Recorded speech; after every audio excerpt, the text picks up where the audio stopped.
మన గౌరవ డైరెక్టర్ గారు డాక్టర్ నరహరి వరప్రసాద్ గారికి ముందుగా నా ధన్యవాదాలు. స్టేజ్ అలంకరించిన మన స్టేట్ సెక్రటరీ గారికి మన శ్రీనుబాబు గారికి కూడా నా ధన్యవాదాలు తెలియజేస్తున్నాను.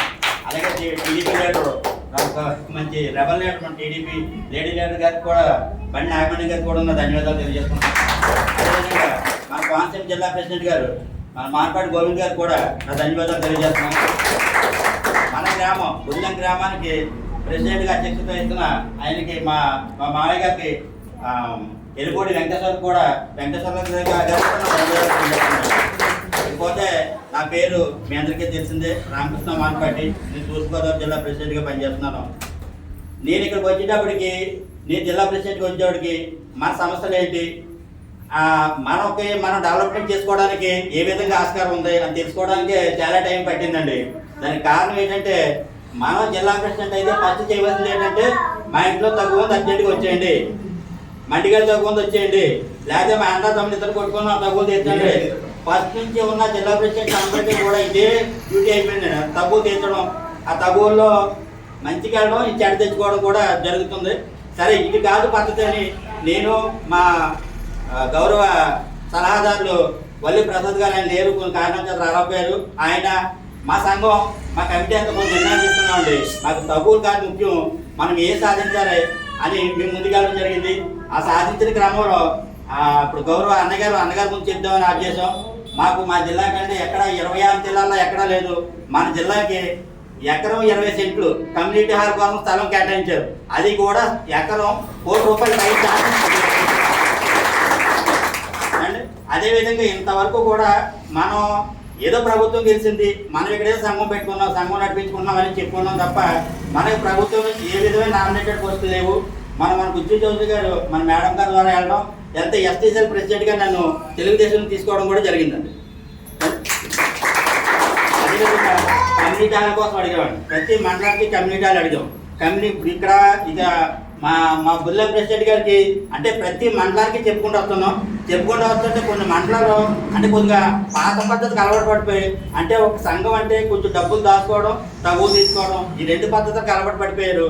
అలా కాకుండా దాన్ని కొత్తగా చూపించిన సంఘం, నాకు అత్యంత నచ్చిన సంఘం బుల్లం సంఘం అండి. ఎందుకంటే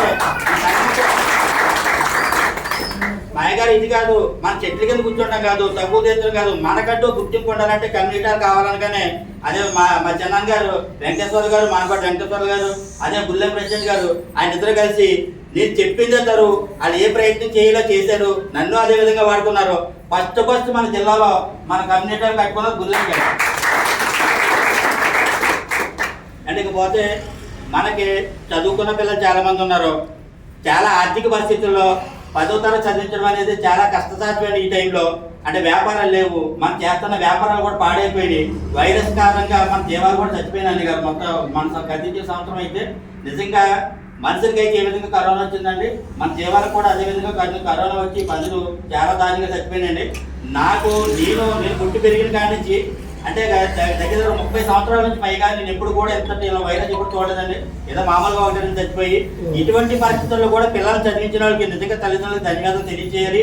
ఆ క్రమంలో చదువుకుని ఒక 7th క్లాస్ నుంచి లేదా 10th క్లాస్ వరకు వెళ్ళడం, ఇంటర్మీడియట్ వరకు వెళ్ళడం, అక్కడి నుంచి వెళ్ళకుండా ఏదో పనిలో పడిపోవడం, తల్లిదండ్రులు సహాయం చేయడం అయిపోయింది. దీనికి కారణం ఏంటంటే అండి, చాలా మంది దురదృష్టకరం ఏంటంటే, బాబు ఎంప్లాయ్మెంట్ చేస్తున్నామంటే ఎంప్లాయ్మెంట్ ఏంటి ఏదని అడుగుతారండి. అప్పుడు వీళ్ళందరినీ కూడా గ్యాదర్ చేసేవారే, బాబు ఎంప్లాయ్మెంట్ అంటే ఇది, ఎంప్లాయ్మెంట్ పరాన మీకు సర్టిఫికేట్ కావాలని అందరికీ తెలియజేసామండి. ప్రస్తుతానికి అయితే మన ఎంప్లాయ్మెంట్ ఆఫీసు రంపచోడవరంలోనే కొనసాగుతుంది, అల్లూరు జిల్లాలో కొనసాగుతుంది. వీళ్ళందరినీ కూడా తీసుకెళ్ళడానికి మేము ప్రయత్నం చేస్తున్నాం అంటే కంపల్సరీగా ఒకసారి తీసుకెళ్తాం. అదేవిధంగా మన గౌరవ DTW మేడం గారు, జ్యోతి మేడం గారిని అడగడం జరిగిందండి. ఆవిడ సబ్సిడీతో కూడిన లోన్ కూడా ఇస్తానని ఇవన్నీ కూడా మనకి వచ్చే సోమవారం ఆవిడ మీటింగ్ అరేంజ్మెంట్ చేశారండి. మన ఈయన ఉంటారు కదా బ్యాంక్ డైరెక్టర్తో మీటింగ్ అరేంజ్ చేశారు. అవునండి, వాళ్ళతో మీరు సోమవారం మీటింగ్ అరేంజ్ చేశారండి. సోమవారం మనకు ఆ విషయం కూడా తెలుస్తుంది. అంటే ఎప్పటి నుంచో పారాడుతున్నాం అనే కదా, ఇదే మంచి సబ్జెక్టు బాగా గుర్తుపెట్టుకోండి.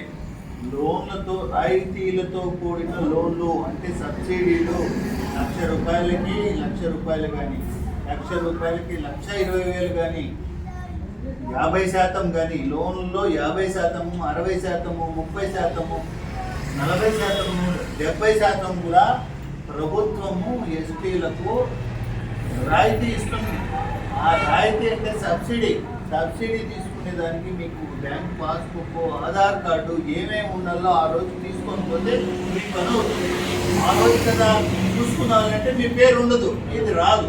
అలాంటివన్నీ ఇప్పటి నుంచే ఖచ్చితంగా బ్యాంక్ అకౌంట్ పాస్బుక్, మీ ఆధార్ కార్డు, క్యాస్ట్ సర్టిఫికెట్ ఇవన్నీ తీసుకోండి.